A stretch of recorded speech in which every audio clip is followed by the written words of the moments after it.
Episode 3 of Sherlock and Daughter begins with Sherlock picking up Amelia from the police station. She's quite unhappy with him for abandoning her there. When they reach Baker Street, she insists on packing her things and leaving. He reminds her of everything he's done for her and demands to know why she had a red thread in her belongings. We go back to her mother's murder, and Amelia says she found the thread attached to the knife that killed her.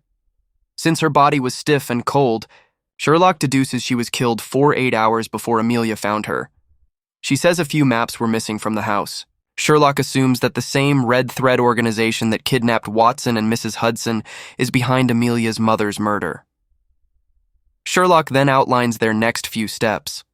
He tells Amelia to visit Clara, remind her that they know the truth, and also take care of the insurance investigator who will be visiting the American household soon.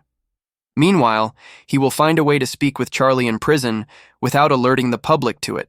Amelia agrees to do all this on the condition that Sherlock works with her on the red thread case and brings her mother's murderer to justice. Amelia sets off and soon realizes she's being followed by a man. She reaches the Somerset household on the pretext of getting Sherlock's horse back. She meets with Clara and does indeed remind her that they know about her deeds.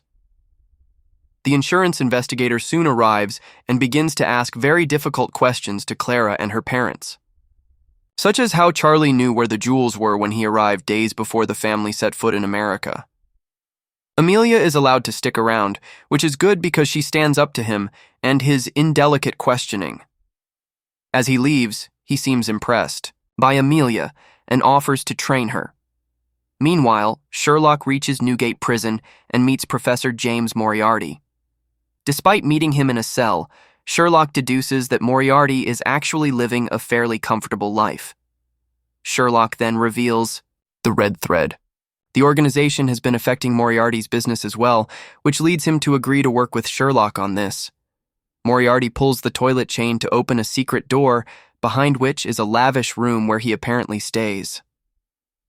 The two men agree to work together and exchange clothes so Sherlock can meet Charlie without anyone outside the prison finding out.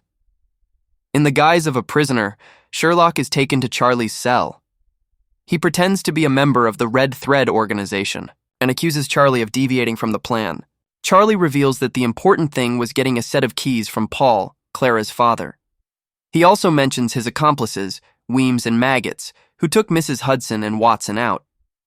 Sherlock then tells him that the hostages and accomplices likely died in the fire at the coffin factory, although we've seen them escape, and why Sherlock is saying this is unclear, perhaps to make Charlie believe so.